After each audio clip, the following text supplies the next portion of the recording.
Muy buenos días, apreciados amigos y hermanos. Hoy es martes 7 de julio y estamos listos para estudiar la Biblia con cada uno de ustedes.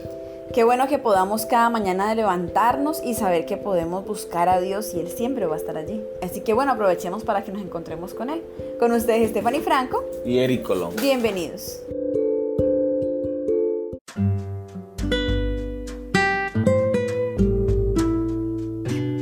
Las vidas transformadas marcan la diferencia. El título de la lección para el día de hoy. Entonces, viendo el denuedo de Pedro y de Juan y sabiendo que eran hombres sin letras y del vulgo, se maravillaban y le reconocían que habían estado con Jesús. Hechos capítulo 4 versículo 13. La iglesia del Nuevo Testamento explotó en crecimiento. Hubo 3,000 bautizados en el día de Pentecostés, tal cual está en Hechos capítulo 2 versículo 41. Miles más fueron añadidos a la iglesia unas semanas después, como está en el capítulo 4 versículo 4. Pronto las autoridades reconocieron lo que estaba sucediendo. Estos creyentes del Nuevo Testamento habían estado con Cristo. Su vida había cambiado. Habían sido transformados por su gracia y no podían guardar silencio. Lee Hechos capítulo 4 versículo 1 al 20. ¿Qué sucedió aquí? ¿Qué sucedió cuando las autoridades intentaron silenciar a Pedro y a Juan? ¿Cuál fue su respuesta? Hechos capítulo 4 versículos 1 al 20. Hablando ellos al pueblo, vinieron sobre ellos los sacerdotes con el jefe de la guardia del templo y los saduceos, resentidos de que enseñasen al pueblo y anunciasen en Jesús la resurrección de entre los muertos. Y les echaron mano y los pusieron en la cárcel hasta el día siguiente, porque ya era tarde. Pero muchos de los que habían oído la palabra creyeron, y el número de los varones era como 5,000. Aconteció al día siguiente que se reunieron en Jerusalén los gobernantes, los ancianos y los escribas, y el sumo sacerdote Anás y Caifás y Juan y Alejandro, y todos los que eran de la familia de los sumos sacerdotes. Y poniéndoles en medio les preguntaron: ¿con qué potestad o en qué nombre habéis hecho vosotros esto? Entonces Pedro, lleno del Espíritu Santo, les dijo: gobernantes del pueblo y ancianos de Israel, puesto que hoy se nos interroga acerca del beneficio hecho a un hombre enfermo, de qué manera éste haya sido sanado, sea notorio a todos vosotros y a todo el pueblo de Israel, que en el nombre de Jesucristo de Nazaret, a quien vosotros crucificasteis y a quien Dios resucitó de los muertos, por él este hombre está en vuestra presencia sano. Este Jesús es la piedra reprobada por vosotros los edificadores, la cual ha venido a ser cabeza del ángulo.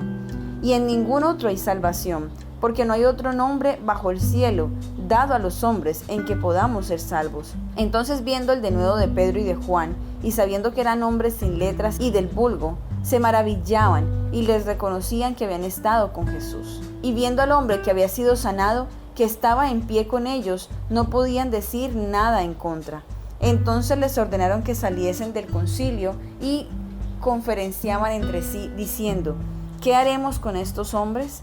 Porque de cierto señal manifiesta ha sido hecha por ellos, notoria a todos los que moran en Jerusalén, y no lo podemos negar.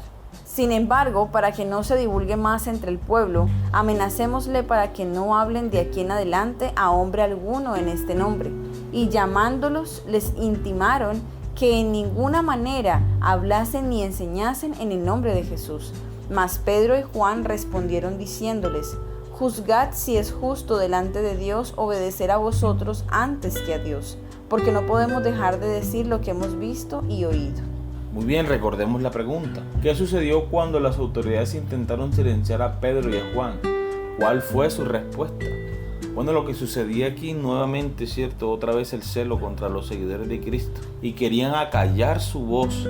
Sin embargo, el Espíritu Santo tomó a Pedro y le puso palabras en su boca para hacer defensa de su fe, para hacer defensa en el nombre de Jesucristo. Y eso es precisamente lo que hará el Espíritu Santo con cada uno de nosotros cuando llegue el momento de dar testimonio de nuestra fe. Y vemos aquí la famosa respuesta de Pedro, que es necesario obedecer a Dios antes que a los hombres. Y así debe ser en todos los aspectos de nuestra vida espiritual, nuestra vida personal, laboral.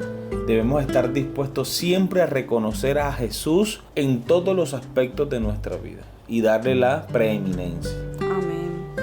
Es importante que también tengamos en cuenta algo. nosotros podremos responder de la misma manera en la medida en que pasemos tiempo con Jesús. Así es. En la medida en que podamos aprender de Él, de su palabra, para que quede guardado en nuestro corazón esas enseñanzas. Porque si en nuestro corazón no hay enseñanzas tales, ¿con qué vamos a responder? ¿De qué manera podremos defender nuestra fe? ¿O de qué manera podemos decirle a otros que sabemos de qué estamos hablando? ¿Será pura teoría? Sí. Entonces Pedro y Juan habían experimentado a Jesús, habían experimentado vivir con Él, no solo porque lo habían tenido en medio de ellos, sino porque finalmente le permitieron al Señor entrar en su corazón y transformarlos. Entonces así mismo tenemos que nosotros dejar a Jesús El Espíritu Santo no va a poder poner palabras en nuestra boca cuando nosotros no hemos estado dispuestos a aprender de la palabra de Dios.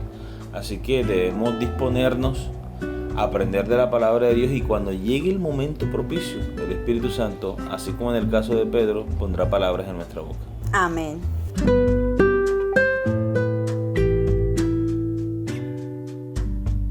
Muy bien, continuemos con la lectura.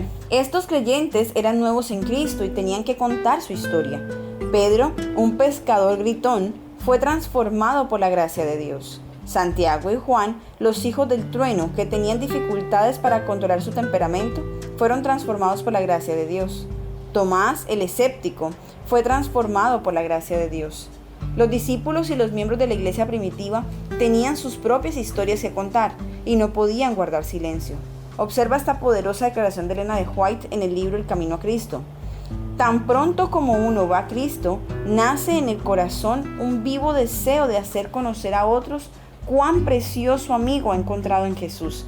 La verdad salvadora y santificadora no puede permanecer encerrada en el corazón. Camino a Cristo, página 66. Observa también lo que dijeron los líderes religiosos en el versículo 16. Ellos reconocieron abiertamente la realidad del milagro que se había realizado. El hombre sanado estaba de pie justo allí, delante de ellos. Incluso con todo esto se negaron a cambiar su actitud. Y sin embargo, a pesar de este desafío abierto, Pedro y Juan no retrocedieron en su testificación. Muy bien, hemos llegado a la pregunta final. ¿Qué relación hay entre conocer a Cristo y compartirlo? ¿Por qué conocer a Cristo personalmente es tan esencial para que podamos ser testigos de Él? Yo pienso que si nosotros conocemos a Cristo del mismo modo como Pedro lo conoció, o mejor, si nosotros nos relacionamos con Cristo del mismo modo como Pedro y los discípulos se relacionaron con Cristo, vamos a sentir el mismo deseo de compartir a otras personas el amor de Dios y su misericordia, porque es tanto lo que Dios hace por nosotros que no podemos estar callados. Cuando nosotros vemos a unas personas en angustia, en dificultades, en temor, espontáneamente compartimos el amor, la esperanza que tenemos en Cristo Jesús. Eso es el resultado de mi comunión, de mi experiencia con Jesús. Así es, el hecho de compartir tiempo con Dios, compartir tiempo hablando con Él, no va a quedar sin resultado alguno. Siempre va a haber un resultado en nuestra vida y se va a reflejar. Y la gente se va a dar cuenta y va a decir, Él es diferente, ella es diferente. Entonces, qué bonito es que podamos en el mundo ser esas lumbreras, en las cuales la gente tenga que preguntar, oye, ¿tú qué es lo que haces que te veo tan feliz? Porque es que las vidas transformadas, amor, marcan la diferencia. Así es. Ese es el mayor testimonio que nosotros podemos dar ante el mundo, que las personas reconozcan en nosotros verdaderos hijos de Dios, personas transformadas por el amor y la gracia de Jesucristo. Ahí es donde el Evangelio cobra sentido. Ahí es donde el Evangelio es importante para la humanidad. Cuando ven que, oye, sí se puede ser diferente. Este vecino antes tomaba mucho, le pegaba a la esposa, le pegaba a los hijos, y ahora que es cristiano, mira cómo ha cambiado. Un testimonio así es poderoso. O no tiene que ser una persona que haya estado en el alcohol o que sea agresivo con su familia, no, sencillamente un cristiano que decidió ponerse en las manos de Dios a servir a su comunidad, ¿cierto? Trayendo alimentos, supliendo las necesidades de sus vecinos, atendiendo de pronto a algún vecino que está solo por alguna razón, algún miembro de la familia está enfermo y ahí está el cristiano adventista asistiendo a esta familia.